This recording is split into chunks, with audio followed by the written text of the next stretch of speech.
Hello guys, आज चाहिँ मैले फर्स्ट टाइम मेरो च्यानलमा एउटा पोडकास्ट भिडियो लिएर आएको छु। एकदमै स्पेसल गेस्ट। उहाँलाई चाहिँ आफ्नो मनको कुरा यति धेरै भन्न मन थियो अनि उहाँलाई चाहिँ तर अहिले कसैले पनि चिन्नुहुन्न। हुन त मेरो च्यानललाई चाहिँ कोन सा चिन्नुहुन्छ र हैन, चिन्नुहोस्। सबैजनाले लाइक शेयर सब्सक्राइब गरिदिनुहोस्। अनि मेरो पोडकास्टको नाम छ मनको दुःख विथ पूजा खड्का र त्यो हसिन अनुहार चेहरालाई लिएर आउँदैछु। In 1 2 3 go. नमस्ते मलाई गर्नुहोस् न नमस्ते होस्ट साइबा।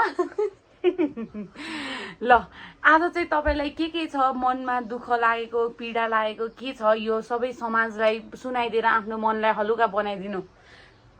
सुरुमा मलाई इन्ट्रोडक्सन दिन भन्नु न। हजुर हजुर, इन्ट्रोडक्सन दिनु त म्याम। यस्तो छ, मेरो नाम चाहिँ निर्मला उपाध्याय हो। म चाहिँ अब पर्मानेन्टली चाहिँ म पश्चिमबाट हो, पश्चिम टिकापुर कैलाली, यस्तोलाई थाहा हुँदैन खासै होइन। अनि तर अब अहिले चाहिँ म काठमाडौँमा हाल चाहिँ बसोबास चाहिँ मेरो काठमाडौँमा छ। म पढि पनि रहेको छु र म काम पनि गरिरहेको छु अहिले।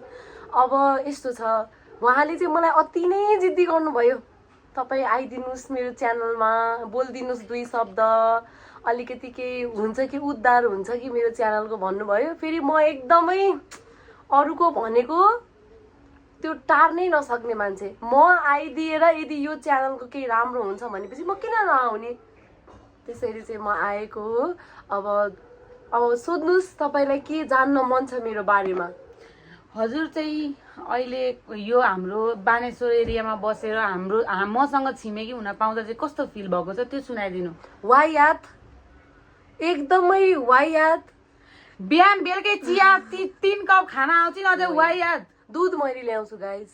ग्यास हाम्रो खर्चाउँछ। ग्यास कप भाँडा मान्नु पर्नु के हो यो यस्तो खाएको हुन्छ। बाहुनको बेहोरा यस्तै हुन्छ गाइज। हेर्नु, बाहुन यो म यहीँ बन्द गर्न गइरहेको छु। बाई।